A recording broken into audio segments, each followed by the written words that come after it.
He can be followed on twitter.com/JFMcMullen.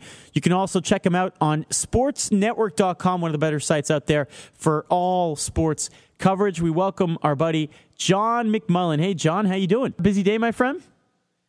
Oh, it was a whirlwind. This 3-day window, I guess, a little change from the past where you had 3 days to sort of negotiate and get ready, really opened the floodgates. But, as much movement as there was today, there's still plenty of big names left on the board.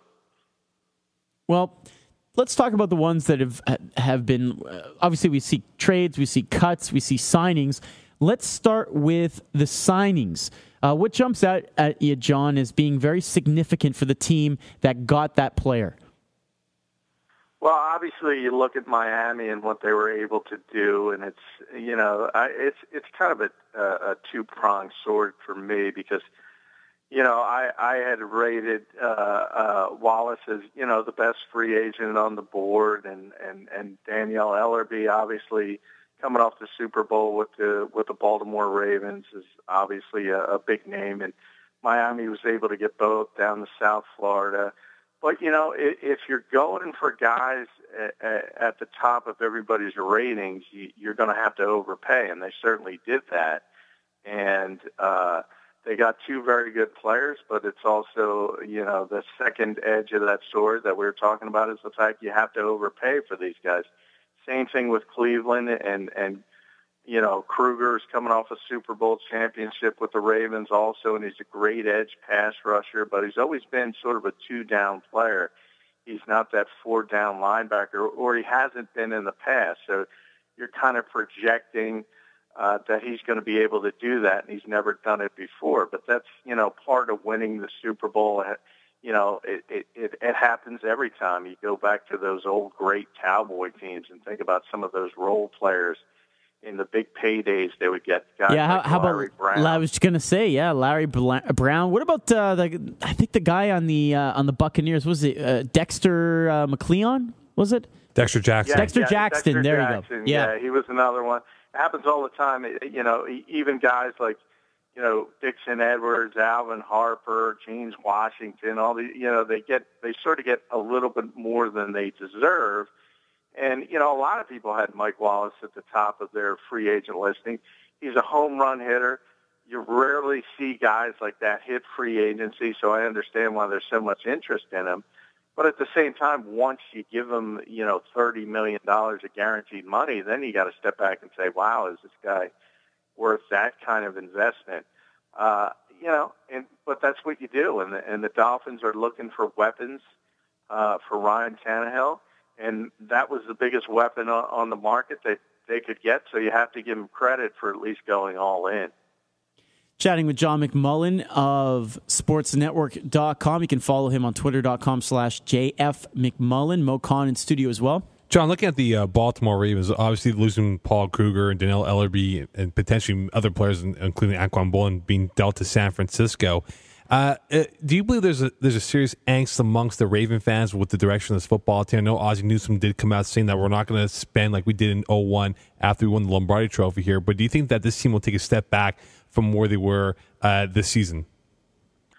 I think they have to, for the reason, not necessarily what happened in free agency. I think the Ravens were prepared to move on from Paul Kruger. I thought they understood they were going to lose him. He was going to get overpaid, whether it was the Browns or the Indianapolis Colts. So I think they went in knowing that. They actually knew they were going to have to either cut or rework a deal with Anquan Boldin. So when he balked at taking the pay cut, it's almost a great maneuver by Ozzie Newsome to get something for him, because we're talking about a 33-year-old receiver. And as spectacular as he was in the postseason, he was great in the Super Bowl itself. We all know that. But he didn't really have a great regular season, and he's certainly on the downside of his career. And, once you pass 30, it's basically a dirty word in the NFL. So I don't think that is really a concern. But if you go back, obviously they lost Ray Lewis, who retired. They lost Matt Burke, who retired. And I know Ozzie Newsome believes in building a team up from, the middle up, so to speak, and he wants to be strong in the middle of the field on both sides of the ball. They were able to get Joe Flacco signed. That there was never any question of that. But as I said, they lost Matt Burke. They lost their two inside linebackers, Ray Lewis to retirement, Danielle Ellerby, as you mentioned, and that's the one guy they wanted to keep.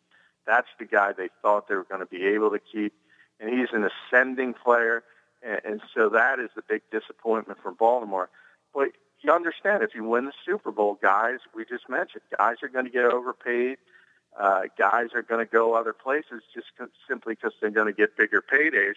And I think in the coming days, you're going to see it again with Kerry Williams, the cornerback, who, did a great job coming in and playing well after injuries to Ladarius Webb and being forced into action. But long term, if you think about Kerry Williams, you think about his ceiling, he's probably a nickelback long term, but he's going to get starter money, so he's probably going to be another guy that moves on. But I think in a couple of weeks when fans step back and kind of look at this a little more logically, they'll say, well, it was pretty understandable what happened to the Ravens, with the exception of Ellerby. Chatting with John McMullen of SportsNetwork.com as we talk about the NFL free agency period. Let's talk about some of the casualties here, John. Cuts, and let's start in Buffalo, where the Bills get rid of Ryan Fitzpatrick, a guy who pretty much was mediocre up and down career with the Bills. It's kind of funny how bad that franchise is. He's like third on all-time touchdown list in terms of the Bills' quarterback history there. But now that he's gone, you have Tavares Jackson there. I mean, is it a foregone conclusion they're going to draft someone? Yeah, I don't think there's any question. It was time to move on from Ryan Fitzpatrick, and I'm a little surprised it took this long. It was a tough sell to that fan base if they were going to try to come back with him again. And you had another changing of the guard with Doug Marrone, and I know there's some concern that he might go back to his old stomping grounds of Syracuse and maybe take a chance on a guy like Ryan Nassib, and I'm not sure that that's the answer. But now, to me, it's looking like Geno Smith is never going to get to the Bills in the draft. So they're in a tough spot. They're going to have to find somebody. So you might be looking at a second or third round quarterback who's forced to play a little bit earlier than he wants. And I don't know how often you're going to find a Russell Wilson, for instance, in the third round. I don't think lightning is going to strike twice there too often. So I think it might be a kind of a long off season for the Bills, and I know that's not what their fan base wants to hear. John, the Philadelphia Eagles released Nnamdi Asomugha earlier today with a lot of cap space to work with. Do you believe that there'll be a player to acquire a big name or two, not the dream team from 2011 here, but to help out Chip Kelly and that football team? Well, I don't think so. I think this is a new regime with the Eagles, and I don't think they're in a rebuilding mode, and I don't think their mentality this time around is to make the big splash. I know people were connecting the dots and saying maybe Darrelle Revis would end up there. I don't think any of that stuff's going to happen because, again, this is a team dearth of talent-wise, and they need so much. So it's really not in their best interest to spend, $14, $15 million on one player. They need to bring, a host of players in on both sides of the ball. They actually signed 5 free agents today, all lower name guys, people like Patrick Chung, guys that are not going to, stop and stare and say, wow, this is another dream team type scenario.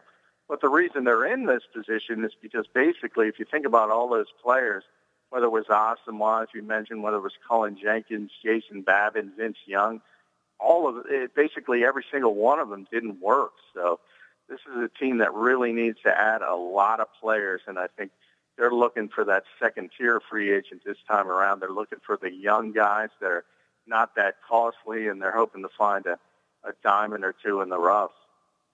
He is John McMullen. You can check him out on www.sportsnetwork.com or have him tweet at you at JF McMullen on twitter.com. John, thanks as always. Really appreciate your time and look forward to what you have up on the site tomorrow. Hey, thanks for having me, guys. All right, there you go. That's John McMullen of sportsnetwork.com.